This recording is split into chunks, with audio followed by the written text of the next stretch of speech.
A pristine Arctic Wildlife Refuge in Alaska will be leased for oil. Find out why Trump did it.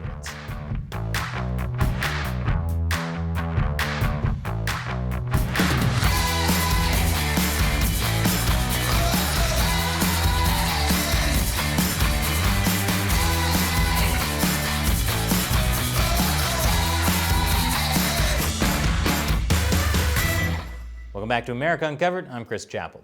This episode is sponsored by Surfshark, because you should be using a reliable VPN like Surfshark whenever you go online. Now, if you're like me, when you hear Arctic National Wildlife Refuge, one thing comes to mind: oil. Sweet, delicious oil. And I'm not the only one who thought of that. Yes, Trump is leasing the Arctic National Wildlife Refuge for, let's call it, oil exploration. Now you might be thinking, of course Trump would be drilling for oil in a wildlife refuge. After all, look how he treats human refugees. What's that, Shelley? That photo was from 2014 when Obama was president? I hate it when Trump and Obama agree. Anyway, this is the Arctic National Wildlife Refuge, or ANWR. It's in Alaska. It's 19 million acres of pristine wilderness. Looks just like a Bob Ross painting. Happy little polar bears make their dens here. It's also home to musk oxen, Arctic wolves, foxes, hares, migrating waterfowl, and porcupine caribou, which at first I thought was one of those weird Avatar hybrid creatures, but turns out it's actually real. It's a type of reindeer. Anyway, with 45 species of mammals and over 200 species of birds from 6 continents, the Arctic Wildlife Refuge is more biodiverse than almost any area in the Arctic. However, it also is believed to contain the largest onshore reserves of oil in North America that remain untapped. And it could produce as many as 10 billion barrels of oil over its lifetime. Caribou? Sorry, don't caribou you. Now, the Trump administration has cleared ANWR for an oil and gas leasing auction. Clearly, Trump hates the environment and only cares about oil money, right? Well, like everything on this show, it turns out it's a little more complicated. The drilling would only be in a small part of ANWR called Area 1002. It's 1.5 million acres out of the entire 19 million. And Area 1002 is definitely a much better place to drill for oil than Area 51. Unless that's why the aliens came to Roswell in the first place. They were looking to strike black gold. Back to Area 1002 in Alaska. Unlike most of the ANWR, Area 1002 was never designated a wilderness, so oil drilling is possible there. However, federal law prohibited development of Area 1002 unless authorized by Congress. Many environmentalists say drilling in the ANWR will be devastating for the environment and native peoples, but it's not necessarily so cut and dry. This environmental impact statement was created by the Department of the Interior, Bureau of Land Management, and the Alaska State Office, which also consulted with native tribes. It found there would be no direct impacts on the environment because by itself, a lease does not authorize any on-the-ground oil and gas activities. Yeah, we're just leasing the land. That doesn't hurt a fly. If oil companies actually drill for oil on the leased land for some reason, well, that's a future matter. But the report does have a hypothetical development scenario. It looks at a bunch of different factors like impact on climate, wildlife, air, land, water, and noise pollution, etc. To sum it up, the government found that the impact would be negligible. And so the Trump administration cleared the land to be leased. Now obviously, this upset some people. In fact, presidential candidate Joe Biden's climate plan specifically calls for permanently protecting the Arctic National Wildlife Refuge. And environmentalists and other opponents, including some Alaska Native groups, are expected to file lawsuits to try to block lease sales. But there are also some who want oil drilling. Not them.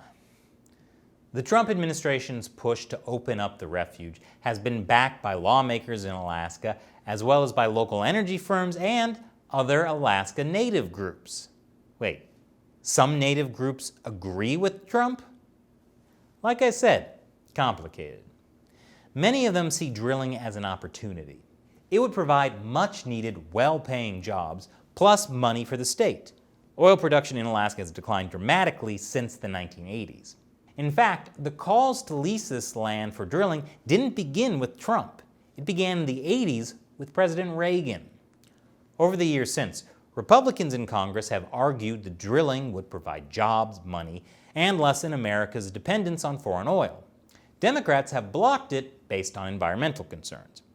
In fact, in Joe Biden's climate plan, he says he would ban all new oil and gas permitting on public lands and waters. But in 2017, when Republicans controlled both the House and the Senate, they passed the Tax Cuts and Jobs Act. It directed the Trump administration to open the 1002 area to leasing. It also required the environmental impact survey I mentioned earlier. The bill required one lease sale within 4 years, and at least 2 sales within a decade. And Trump put that off till basically the last possible moment. In fact, because these 2 lease sales are now required by law, it would be very difficult to stop the leasing in ANWR from happening even if Biden were elected in November. So while for some this oil drilling is an environmental concern, for others it's about bringing jobs and financial relief to the people of Alaska with a low impact on the environment. According to Kara Moriarty, leader of the Alaska Oil and Gas Association, for Alaska, having continued oil and gas development for the next 30, 40, 50 years is imperative to the state's economy. And yes, there's oil everywhere, but we have the strongest environmental regulations. I'd put them up against any others in the world. But there are also questions as to exactly how profitable leasing this land for drilling will actually be. First of all, there's an oil glut right now. It's mainly because the coronavirus has slowed down so many segments of the economy. Oil prices are so low that at one point this year, oil futures briefly went negative. Though oil prices will inevitably go up, this might make the exploratory drilling not financially worth it, especially when you factor in the public backlash to any company that tries. Most Americans favor developing alternative energy sources over expanding fossil fuels. And there are certainly no downsides to alternative energy sources, except of course the toxic waste and the killing of wildlife. But since environmental protests tend to focus on fossil fuels, there's political pressure on banks not to finance any oil drilling projects in ANWR. According to Quincy Crosby, chief market strategist at Prudential Financial, investors with the energy companies, they don't want a backlash from university endowments, sovereign wealth funds, and so on. But more importantly, I go back to the economic fundamentals. Why do you have to go there for oil? And that's a good point. It's much easier to get oil from the Middle East. I mean, what do you think we fought all those wars there for anyway? But some major banks, including JP Chase and Goldman Sachs, have already announced they will not finance projects in the refuge, and other financial institutions are under pressure to follow suit. Wow, talk about complicated. The left is actually supporting big banks like JP and Goldman Sachs. That doesn't usually happen. Well, I guess except for when President Obama bailed them out.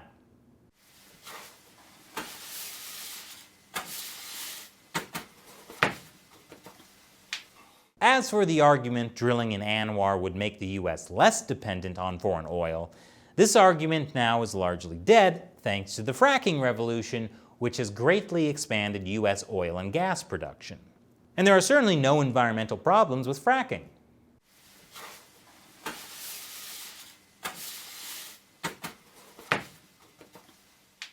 But this is what the battle is: the need for energy, jobs, and money now, and the potential future impact to the planet, which is where most of us live, except Shelley. Shelley has her space embryo. She's only here for the oil. And this episode has been sponsored by Surfshark. It's important to use a VPN like Surfshark to protect your private information whenever you go online in a public place. And there's another advantage to using a VPN too. You can access websites that are only available in other countries. For example, let's say you want to watch the new Star Trek Discovery, but it's blocked on Netflix in the US. No problem. Use Surfshark to switch your location to Japan, log in again, and there it is. In fact, there's tons of TV shows and movies that you can only watch if you're logged into Netflix in another country by using a VPN like Surfshark. Plus, with Surfshark, you can connect as many devices as you want. Try it out with a 30-day money-back guarantee. And Surfshark has a special discount for America Uncovered fans.